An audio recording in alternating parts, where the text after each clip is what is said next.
ನಾನು ಕರ್ನಾಟಕ ಲೋಕಾಯುಕ್ತಕ್ಕೆ ಬರುವವರೆಗೆ ಒಬ್ಬ ಕೂಪಮಂಡುಕನಾಗಿದ್ದೆ. ಸಮಾಜದಲ್ಲಿ ಆಗು ಹೋಗುವಂತಹ ಅನ್ಯಾಯದ ಬಗ್ಗೆ ನನಗೆ ಜಾಸ್ತಿ ಅರಿವಿರಲಿಲ್ಲ. ನಾನು ಸುಖವಾಗಿದ್ದೆ, ಎಲ್ಲರೂ ಸುಖವಾಗಿದ್ರು ಅಂತ ತಿಳ್ಕೊಂಡಂತಹ ವ್ಯಕ್ತಿ. ಲೋಕಾಯುಕ್ತಕ್ಕೆ ಬಂದ ನಂತರ ಬಹಳಷ್ಟು ಅನ್ಯಾಯವನ್ನು ಕಂಡೆ.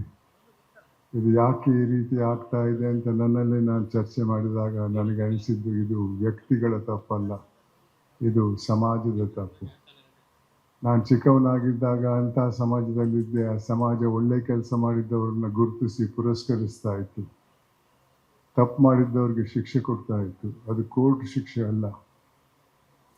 ನನ್ನ ಗ್ರಾಮದಲ್ಲಿ ಯಾರಾದರೂ ತಪ್ಪು ಮಾಡಿದರೆ, ಜೈಲಿಗೆ ಹೋಗಿದ್ರೆ, ನನ್ನ ಪೋಷಕರು ಹೇಳ್ತಾ ಇದ್ರು, ಆ ಮನೆ ಹತ್ರ ಹೋಗಬೇಡ ಅಂತ. ಆ ಬಹಿಷ್ಕಾರ ದೊಡ್ಡ ಶಿಕ್ಷೆ ಆಗಿತ್ತು. ಅದು ತಪ್ಪು ಮಾಡುವವನಿಗೆ ಮಾತ್ರ ಅಲ್ಲ, ಆತನ ಕುಟುಂಬದ ಸದಸ್ಯರಿಗೂ ಆಗ್ತಾ ಇತ್ತು. ಆ ಹಿನ್ನೆಲೆಯಲ್ಲಿ ಇವತ್ತಿನ ಪರಿಸ್ಥಿತಿ ಕಂಡ್ರೆ ಅದರಲ್ಲಿ ಭಾಳಷ್ಟು ಬದಲಾವಣೆ ಬಂದಿದೆ. ಇವತ್ತಿನ ಸಮಾಜ ಬರೀ ಶ್ರೀಮಂತಿಕೆ ಮತ್ತು ಅಧಿಕಾರವನ್ನು ಪೂಜಿಸುವಂತಹ ಸಮಾಜ. ಈ ಸಮಾಜದಲ್ಲಿ ಪ್ರಾಮಾಣಿಕರಿಗೆ ಬೆಲೆ ಇಲ್ಲ. ಇದೇ ರೀತಿ ನಾವು ಮುಂದುವರೆದರೆ, ಇದೇ ರೀತಿ ಸಮಾಜ ಮುಂದುವರೆದರೂ ಕೂಡ ನನ್ನ ಅನಿಸಿಕೆಯಲ್ಲಿ ಈ ದೇಶದಲ್ಲಿ ಬಹಳಷ್ಟು ಅನ್ಯಾಯ ಆಗಬಹುದು. ಆ ಹಿನ್ನೆಲೆಯಲ್ಲಿ ಇವತ್ತಿನ ಪರಿಸ್ಥಿತಿಯನ್ನು ಬದಲಾಯಿಸಬೇಕಾದ್ರೆ ನಮ್ಮಲ್ಲಿ ಎಲ್ಲರಲ್ಲೂ ಎರಡು ಮೌಲ್ಯಗಳ ಅಗತ್ಯ ಇದೆ. ಒಂದು ತೃಪ್ತಿ, ಇನ್ನೊಂದು ಮಾನವೀಯತೆ. ತೃಪ್ತಿ ಅಂದರೆ ಒಂದು ಹುದ್ದೆಗೆ ಬಂದು ಕೆಲಸ ಸಿಕ್ತು, ಇನ್ನೇನು ಬೇಡ ಸನ್ಯಾಸಿ ಆಗ್ತೇನೆ ಅಂತಲ್ಲ. ಎಲ್ಲರಲ್ಲೂ ಆಕಾಂಕ್ಷೆ ಇರಬೇಕು. ಆಕಾಂಕ್ಷೆ ಇದ್ದರೆ ಜೀವನ ಸಾರ್ಥಕವಾಗ್ತದೆ. ಆದರೆ ಆ ಆಕಾಂಕ್ಷೆಯನ್ನು ಪೂರೈಸುವ ದಾರಿ ಬಹಳ ಮುಖ್ಯವಾದದ್ದು.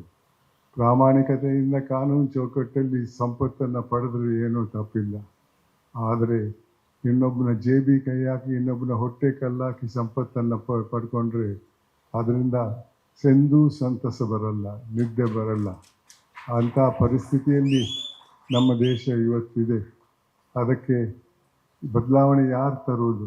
ನಾನು ಚಿಕ್ಕವನಾಗಿದ್ದಾಗ ನನ್ನ ಪೋಷಕರು ಹೇಳ್ತಾ ಇದ್ರು, ಇದು ಮಾಡು, ಇದು ಮಾಡಬೇಡ ಅಂತ. ತಪ್ಪು ಮಾಡಿದರೆ ಏಟು ತಿಂದದ್ದು ನೆನಪಿದೆ. ಶಾಲೆಗೆ ಹೋದಾಗ ನೀತಿ ಪಾಠ ಅಂತ ಒಂದು ಸಬ್ಜೆಕ್ಟ್ ಇತ್ತು, ಮಾರಲ್ ಸೈನ್ಸ್. ಇವತ್ತು ಪೋಷಕರು ಭಾಳಷ್ಟು ಜನ ಗಂಡ ಹೆಂಡತಿ ಇಬ್ಬರು ಕೆಲಸ ಮಾಡುವವರು. ಕೆಲಸ ಅಂದ್ರೇನೋ ಒಂದು ರೋಗ.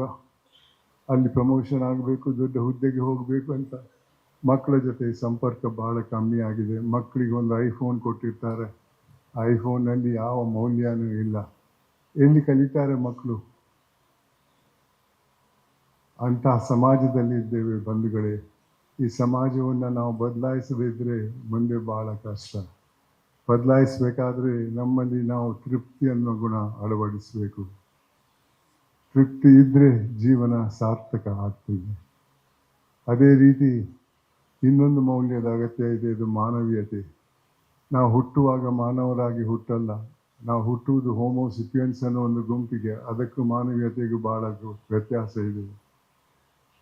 ನಮ್ಮ ಕವಿಗಳು ಬರೆದಿದ್ದಾರೆ, ಏನೇ ಆಗು ನಿನಗೆ ಬೇಕಾದವನಾಗು, ಆದರೆ ಮೊದಲು ಮಾನವನಾಗು ಅಂತಾನೆ. ಈ ಎರಡು ಮೌಲ್ಯಗಳು ನಮ್ಮಲ್ಲಿ ಇದ್ದರೆ ಈ ದೇಶ ಭಾಳ ಉತ್ತಮ ಮಟ್ಟಕ್ಕೆ ಹೋಗ್ತದೆ. ಈ ಸಮಾಜ ಇದರಲ್ಲಿ ಶಾಂತಿ ಸೌಹಾರ್ದ ಇರ್ತದೆ ಅಂತ ನನ್ನ ಮಾತುಗಳನ್ನು ಹೇಳ್ತಾ ನಾನು ಮಾತಿಗೆ ವಿರಾಮ ಕೊಡ್ತಾ ಇದ್ದೇನೆ. ಧನ್ಯವಾದಗಳು.